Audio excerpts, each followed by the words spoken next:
Good evening, meteorologist Dean Davis from the Weather Pros, liveweatherblogs.com.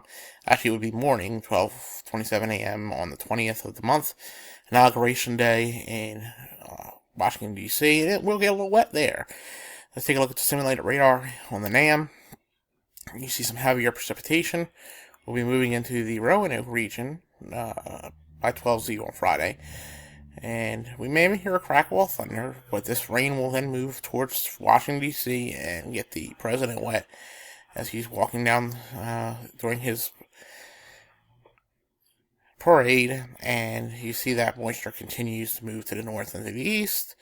This is going to set us up then for the next problem, which looks to be Sunday. And as you see, towards the end of this loop, we're starting to get more thunderstorms pop back here towards Tennessee, and that's what's going to be a problem Sunday and Monday here in the Roanoke Valley and the East Coast. So, like I said, we've been having, it's got some interesting things here. Total precipitation. I'm going to pull that up because tomorrow it's going to be greatly, heavily destroyed on precipitation here. As you see, half an inch of rain on the Fort Canam.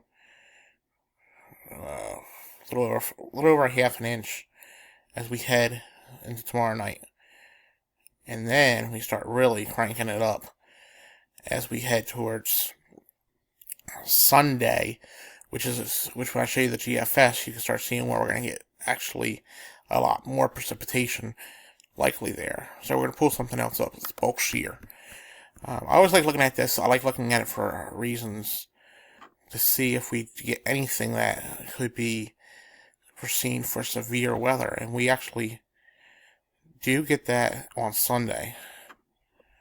And what I like doing sometimes is actually clinking in on it, especially on the GFS, and looking at an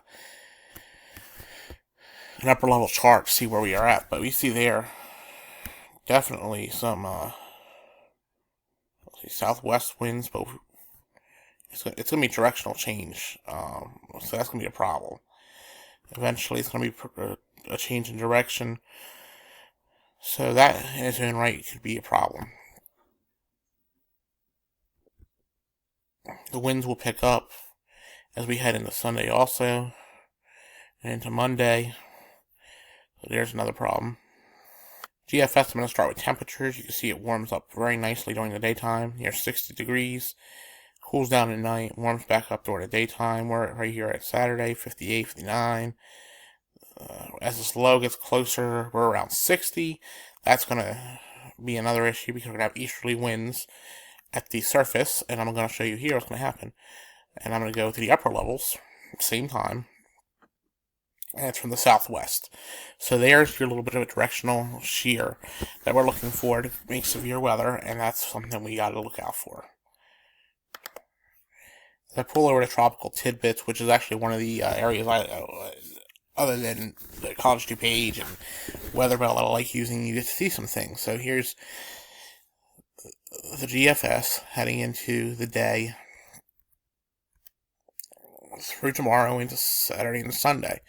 What you're going to notice is as this low comes in from the south and the west, you're going to get the southeast winds. You're going to bump that up against mountains and against frontal areas, and that's going to be a problem for potential severe weather to occur.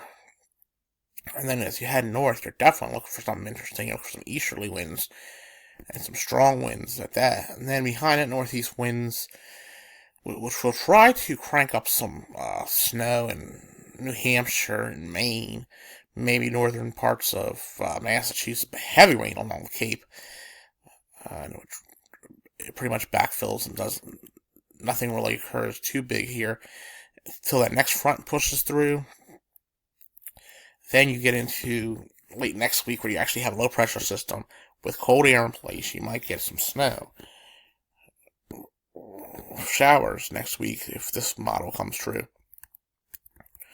And we're then going to head into February, and the chances of snow will increase during that time frame. But anyway, little update of what's going on. So be on the lookout for heavy rain, 2 to 3 inches for Roanoke, some heavy rains up in Philadelphia. Also, chances of severe weather and definitely in Virginia, with a quasi-linear convective system with damaging winds and possibly some isolated tornadoes Sunday into Monday.